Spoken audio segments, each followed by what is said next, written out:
मेरे दिल की धड़कन। তো তো হে গাইস বন্ধুরা, আশা করি আপনারা সবাই ভালো আছেন। তো দেখতে পাচ্ছেন আমাদের দিল কি ধড়কন সুরাজ ধুতে চলে এসেছি, কাজ কাম শেষ তার জন্য।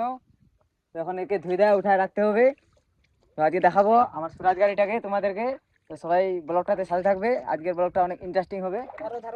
ওই দেখতে পাচ্ছেন গাড়ি ধোয়ার জন্য একে আমরা নিয়ে আসছি।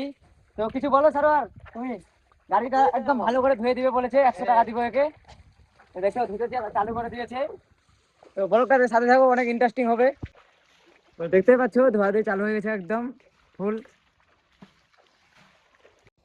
তো দেখতেই পাচ্ছ এই আমার দাদা ধুচ্ছে, ওইদিকে ওই ছেলেটাকে নিয়ে আসছে, ও ধুচ্ছে গাড়িটা। কেন ধুয়ে টুয়ে উঠা রাখে দিতে হবে এখন, কেন কাজ কাম শেষ, সিজন শেষ, এখন ধান টান গাড়াগাড়ি আমার দিকে শেষ হয়ে গেছে। তার জন্য গাড়িটাকে ধুয়ে টুয়ে রেখে দিতে হবে। তার জন্য সবাই মিলে গাড়িটাকে ধুয়ে নিচ্ছি আজকে। তো দেখতেই পাচ্ছ কেন কাজ কাম তো শেষ, ধান গাড়াগাড়ি, তার জন্য গাড়িটাকে উঠিয়ে রেখে দিতে হবে। তারপরে গাড়িটাকে বললাম আমার দাদাকে দেখতো আগা পিছা লাগিয়ে দিতে, গাড়িটাকে নিচে ভালো করে দিতে হবে। তার জন্য আগে পিছিয়ে করছে গাড়িটাকে। তোমরা তো সবাই বুঝতেই পারছো ব্লগটাতে। তো দেখতে পাচ্ছেন গাইস, গাড়িটাকে ধুয়ে টুয়ে একদম রেডি করে নিয়ে চলে আসলাম। বাড়িতে ঢোকাবো গাড়িটা। এখানে আছে মেরে দিল কি ধড়কন স্বরাজ। এই হলো আমাদের ট্রলিটা।